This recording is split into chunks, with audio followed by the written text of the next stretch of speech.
5 things to do after you start the fast. በጾም ጊዜ ማድረግ ያለብን 5 መመሪያዎች። ዛሬ በዚህ ቪዲዮ ከእግዚአብሔር ሰው ቭላድ ሳፍጁክ ያስተማረውን በጾም ጊዜ ማድረግ ስለሚገቡን 5 መሰረታዊ የሆኑ መመሪያዎችን በአማርኛ እንደዚህ ተርጉሙ ያቀርበዋለሁ። አምናለሁ ከዚህ ትምህርት በኋላ የጾም ጸሎት ህይወታችሁ በኃይል ይቀየራል፣ በኃይል ይለወጣል። እግዚአብሔር እንደሚያስተምራችሁ አምናለሁ። እስከመጨረሻው መከታተላችሁ አይረሳ። ተባረኩ። በጾም ጊዜ እግዚአብሔርን ድምጽ ለመስማት ከእግዚአብሔር ጋር ለመሆን እንዲሁም ጾሙ ስኬታማ የሆነ ጾም እንዲሆን እነዚህን 5 መመሪያዎች ልትተገብሩ ይገባል። ብዙዎቻችን መጾም እንፈልጋለን፣ ደግሞ እንጾማለን። አንዳንዶቻችን ደግሞ ጾሞችን እንጀምርና መጨረስ ይከብደናል። እነዚህ ነገሮች በህይወታችን ላይ የሚፈጠሩበት ምክንያት እነዚህን 5 ምክንያቶች ወይም እነዚህን 5 ተግባሮች ካለማድረጋችን የተነሳ ነው ብዬ አምናለሁ። ለዛም ነው ዛሬ በፊታችሁ ይህንን ሐሳብ ይዤ የመጣሁት። ጾም ጸሎት በህይወታችን በጣም አስፈላጊው ነገር ነው። እግዚአብሔር ወደኛ የሚቀርብበት መንገድ ጾም ጸሎት ነው የሚል የተሳሳተ አስተምህሮ እንዳለ አውቃለሁ። ነገር ግን እግዚአብሔር ለአንዴና ለመጨረሻ ጊዜ በልጁ በኢየሱስ ክርስቶስ ወደ ሰው ሁሉ ልጅ ቀርቧል። እግዚአብሔርን ጾም ጸሎታችን አያመጣውም ወይም አይጎትተውም። ነገር ግን ጾም ጸሎት የሚያደርገን ነገር ምንድነው ስንል እኛን ለእግዚአብሔር እንድንገዛና ወደ እግዚአብሔር እንድንቀርብ ያደርገናል። አስተውሉ። በጾም ጊዜ ሰውነታችሁ አቅም ያጣ፣ መንፈሳችሁ ግን እየበረታ ይሄዳል። ብዙዎቻችሁ ስጋን መግደል፣ የስጋን ምኞት፣ የነፍስን ሐሳብ መግደል ማጥፋት ትፈልጋላችሁ። ነገር ግን አትጾሙም። ነገር ግን ስጋችሁን መግደል የምትፈልጉ ከሆነ ሐሳባችሁ በሐሳቡ እንዲቀየር የምትፈልጉ ከሆነ ይህንን አንድ ምክር ለመክራችሁ ፈልጋለሁ። ጾሙና ጸልዩ። ኢየሱስ ክርስቶስ ይጸልይ ነበር። ሙሴ ይጸልይ ነበር። ኤልያስ ይጸልይ ነበር። ሐዋርያቶቹ ይጸልዩ ነበር። እኛ ማን ስለሆንን ነው ማን ጾመው ማን ጸልዩ? ስለዚህ ከአምስቱ መመሪያዎች ወይም በጾም ጊዜ ማድረግ ካለብን በጣም አስፈላጊ ነገሮች የመጀመሪያው ነገር ምግብን ወይም መብላትን በእግዚአብሔር ቃል መተካት አለብን። ብዙ ሰው ጾም ይጀምራል። ጾም ሲጀምር ግን የእግዚአብሔርን ቃል በማንበብ ሳይሆን ስራውን በመስራት መስሪያ ቤት በመሄድ ትምህርት ቤት በመሄድ ትኩረቱ ወደ ሌሎች ነገር ላይ እንዲሆን በማድረግ ጾሙ በትክክል ሳይስተካከል ወይም በትክክል ሳይጾሙ ያበቃል። በስራ ቦታ ሆነን በሌሎች ቦታ ሆነን አንጾም እያልኩኝ አይደለም። ነገር ግን ብዙ ጊዜ እንደዚህ በመናደርግበት ሰዓት ጾም ሆድን ባዶ ማድረግ ወይም ደግሞ መራብ ማለት አይደለም። ጾም ማለት ለመንፈሳዊ ነገር ዓላማ ስጋን ማስገዛት መጎሸም ማለት ነው። ስለዚህ በመንጾም ጊዜ እንተኛ በነበረበት ሰዓት መጸለይ፣ እንበላ በነበረበት ሰዓት ደግሞ የእግዚአብሔርን ቃል መተካትና የበለጠ ሊበላ የሚችለውን የእግዚአብሔርን ቃል መብላት ይኖርብናል። ለዚህም ነው የማቴዎስ ወንጌል ምዕራፍ 4 ቁጥር 4 ላይ ሲናገር ሰው በእንጀራ ብቻ አይኖርም ከእግዚአብሔር አፍ በሚወጣ ቃል ሁሉ እንጂ ብሎ የሚናገረው። ስለዚህ ሁል ጊዜ በጸሎታችን በጾማችን ጊዜ የእግዚአብሔርን ቃል ልናጠናና ልናሰላስል ያስፈልጋል። እንደዚህ በሚሆን ጊዜ ነፍሳችን ስጋችን ባዶ ብቻ ሳይሆን የሚሆነው የመንፈሳዊውን ነገር እየተሞሉ ይሄዳሉ። ሁለተኛው በጾም ጊዜ ልናደርግ የሚገባን መመሪያና ተግባር በሰውነታችን ላይ የሚመጡትን ችግሮች በጥበብና በእረፍት ማሳለፍ። በሰውነታችን ላይ የሚመጡትን አንዳንድ ተግዳሮቶች፣ ድካሞች፣ ረሃቦችን በጥበብ ማሳለፍ አለብን። እንዲሁም በእረፍት ልናሳልፍ ይገባል።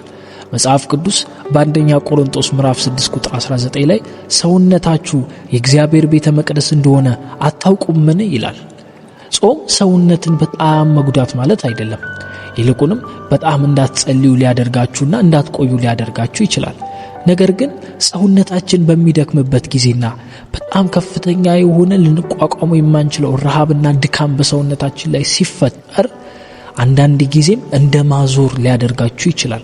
እንደዚህ አይነት ነገሮች በሚፈጠሩበት ጊዜ ማረፍ ሊኖርባችሁ ይችላል። ስለዚህ ጸሎቱን ትታችሁ በእንቅልፍ ማሳለፍ ወይም ናፕ ማድረግ ሊሆን ይችላል። ሌሎችም መንፈሳዊም ሰዋዊም የሆኑ ጥበቦችን በመጠቀም ስጋችንን ልናሳርፍ፣ ስጋችንን በጾም ጊዜ ልንንከባከብ ያስፈልጋል። ለዚህ በጥበብና በእረፍት ልንቀጥል ያስፈልጋል ጾማችንን ማለት ነው። ሶስተኛ በጾም ጊዜ ማድረግ ያለብን መመሪያ ሐሳባችንን የሚበታትኑ ነገሮችን ማስወገድ። ብዙዎቻችን የማናስተውለውና ከባዱን የሆነ የጾም ጸሎት ጊዜ የሚያጠፉብን ነገሮች እነዚህ ናቸው። ሐሳቦቻችንን የሚበታትኑ ነገሮች በዚህ ዘመን በተለይ በጣም በዝተዋል። ለምሳሌ ቴሌቪዥን ረጅም ሰዓት ማየት ሊሆን ይችላል። ዜና ለማየት ሊሆን ይችላል። ፉትቦል ለማየት ሊሆን ይችላል። ከስልካችን ጋር ረጅም ሰዓት ስክሮል እያደረግን በማሳለፍ ሊሆን ይችላል። እነዚህን ነገሮች በምናደርግበት ሰዓት አይምሮአችን ይበታተናል፣ ሐሳባችን ይበታተናል። ስለዚህ መጾምና መጸለይ አንችልም። አንዳንድ ጊዜ በጾም በሌላ ጊዜ መጥቶ የማያውቀው ችግር፣ በሌላ ጊዜ መጥቶ የማያውቀው ዘመድ፣ በሌላ ጊዜ መጥቶ የማያውቁ ነገሮች ሁሉ የጾም ጊዜ ግን ይመጣሉ። ለምንድን ነው እንደዚህ የሚሆነው ካላችሁ እግዚአብሔር በዛ ቀን ለእናንተ ያዘጋጀው ነገር ስላለ ነው። 10 ቀን እጾማለሁ፣ 3 ቀን እጾማለሁ፣ ዛሬ እጾማለሁ ብላችሁ ልክ ስትነሱ ሰይጣን የሚያመጣቸው ፈተናዎች አሉ። ከነዚህ ፈተናዎች መካከል አንደኛው እናንተን ዲስትራክት ማድረግ ወይም ሐሳባችሁን መበታተን ነው። ወዳጆቻችሁን ያመጣባችኋል፣ ዘመዶቻችሁን ይጠራባችኋል። አይታችሁ የማታውቁት ችግር ወደ አይምሯችሁ ይመጣል። ገና መንበርከክ ስትጀምሩ አይምሯችሁ ብትንትን ማለት ይጀምራል። ስለዚህ ሰይጣን የሚጠቀመው ትልቁ ነገር እናንተን ጾም ለማበላሸት አይምሯችሁን መበታተን፣ ሐሳባችሁን ዲስትራክት ማድረግ ነው ማለት ነው። ስለዚህ በዚህ ጊዜ ልንነቃና የሰይጣንን ሐሳብ አንስተውም እንደሚል መጽሐፍ ቅዱስ በዚህ ሐሳብ ሳንስማማ ጸንተን መቆም ይኖርብናል። አራተኛው በጾም ጊዜ ልናደርግ የሚገባን ትልቁ መመሪያ ምንድነው ካልን ጾምን በትህትና ልንጾመው ይገባል። እናም ደግሞ ለታይታ መሆን የለበትም። ጾም ጸሎታችን በታይታ ወይም ለሰዎች ብለን የምንጾመው አይነት ጾም መሆን የለብንም። ለዛ ነው ማቴዎስ 6:16 ላይ ሲናገር እንደ ፈሪሳውያን አትጾሙ፣ እነሱ ለሰዎች ይታዩ ዘንድ በሰው ፊት ይጠወልጋሉ እያለ ይናገራል። እናንተ ግን እንደዚህ አትጾሙ ይላል። ሌላም ስፍራ ላይ ሲናገር አንተ ግን በስውር ላለው አባትህ ጸልይ፣ በስውር የሚያይ አባትህ በሕዝብ ፊት ወይም በአደባባይ ይመልስልሃል ይላል። ክብር ለኢየሱስ ይሁን። ስለዚህ በጾማችን ጊዜ ምን ማድረግ አለብን? የመጀመሪያው ስንል በትህትና መጸለይ አለብን። በእግዚአብሔር ፊት ራሳችንን ማዋረድ፣ በሰው ፊት በምናምን ሳይሆን በእግዚአብሔር ፊት። ያ ሰው ትዝ ይላችሁ ከነበረ እኔ በሳምንት 3 ጾማለሁ፣ 10 እከፍላለሁ እያለ ይመጻድቅ ነበር። ግን እግዚአብሔር ወደ ደካማው ሰው ነው የተመለከተው። ራሳችሁን ደካማ አድርጋችሁ ትሁት አድርጋችሁ በእግዚአብሔር ፊት ካላቀረባችሁ እውነተኛ ጾም ጸሎት ሊሆን አይችልም። ሌላው ደግሞ ለታይታ መሆን የለበትም። ሰዎች እንዲያዩን፣ ሰዎች ጎበዝ እንዲሉን፣ ሰዎች ይጾማል እንዲሉን፣ ሰዎች ደግሞ በጣም የጸሎት ሰው እንዲሉን ከሆነ በዚህ ጊዜ እግዚአብሔር አይሰማም። ያ መጽሐፍ ቅዱስ ማቴዎስ 6 ላይ ሲናገር እንደዚህ የሚያደርጉት ሰዎች ዋጋቸውን ተቀብለዋል ይላል። ዋጋቸውን ከማን የተቀበሉት ብለን ስናወራ ከሰው ተቀብለዋል። ለሰውን የጾሙት እነዚህ ሰዎች። ስለዚህ ዋጋቸው ምንድነው? ጎበዝ ነው እሱ ይጾማል፣ እሱ እንደዚህ ያደርጋል የሚል ዋጋ ነው። ስለዚህ ዋጋቸውን ተቀብለዋል። ከእግዚአብሔር ምንም ያገኙት ነገር የለም ማለት ነው። አምስተኛውና የመጨረሻው በጾም ጊዜ ልናደርግ የሚገባን ትልቁ ተግባር እስከ መጨረሻው ጸንቶ መቆየት የሚባለው ነገር ነው።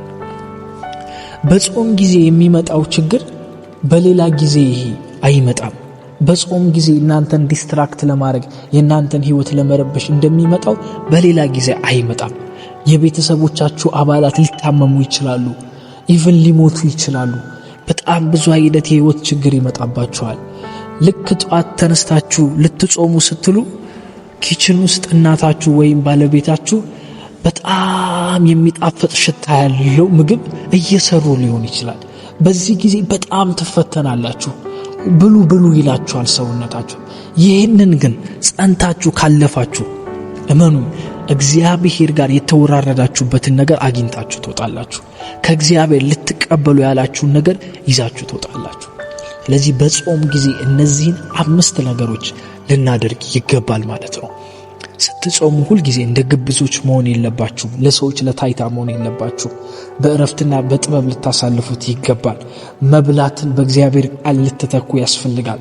በትህትና ልንጾም ያስፈልጋል። እስከ መጨረሻው ጸንተን ልንቆይ ያስፈልጋል። ተባረኩ። እስከዚህ ድረስ ከተከታተላችሁ ላይክ አድርጉ፣ ሰብስክራይብ አድርጉ። ደግሞም የወደዳችሁትን ቶፒክ እዚህ ታች ላይ ኮሜንት አድርጉልን። እንወዳችኋለን፣ እናመሰግናለን። ተባረኩ። ሻሎም